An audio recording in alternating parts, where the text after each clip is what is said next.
mostly over 80. Sir? Era pa po kayo.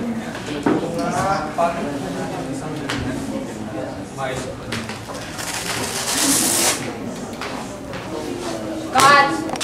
3, go! Ano po ba ang name ng pasyente? Ilang taon na siya? 20 years old na sir. Sa Casimiro kayo nakatula. Ano po problema niya? Kasi ano, nakakawang na siya nagkakaroon. Ilang araw na po ba? Mga 3 to 5 years.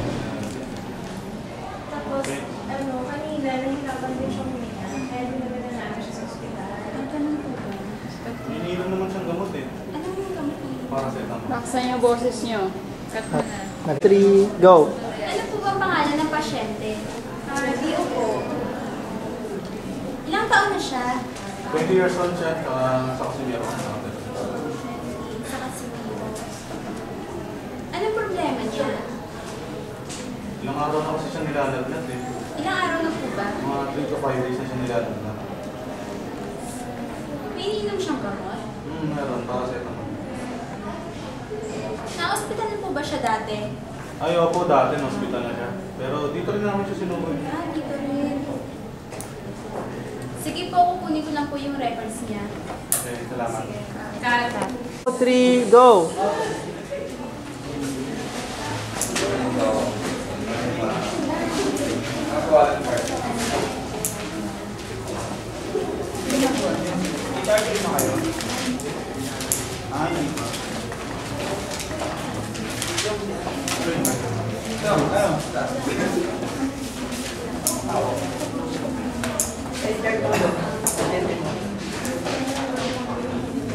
May bagong admit pala sa room 205. Oo nga eh, sino mo lang po siya?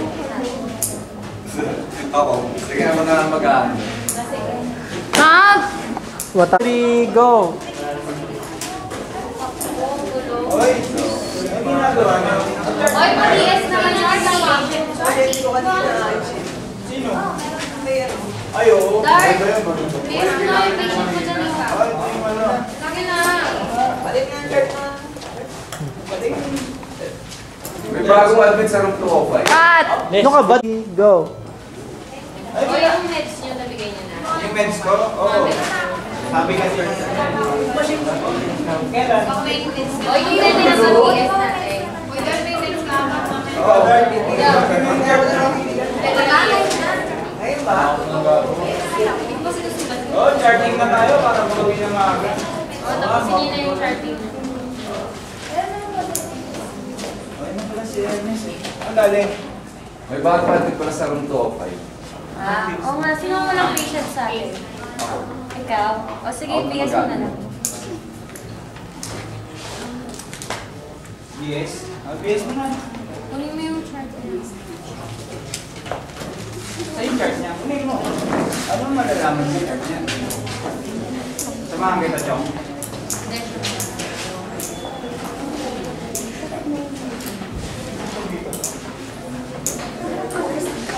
Isok tayo. Tara. Ano? Hindi ba nga eh. Wala ka mga maisip eh. Ang hirap pa tayo. Ano na? Turo ka na kayo. Well, gawa mo naman ako. Sakit na sa'yo. Yung iba mag-BS.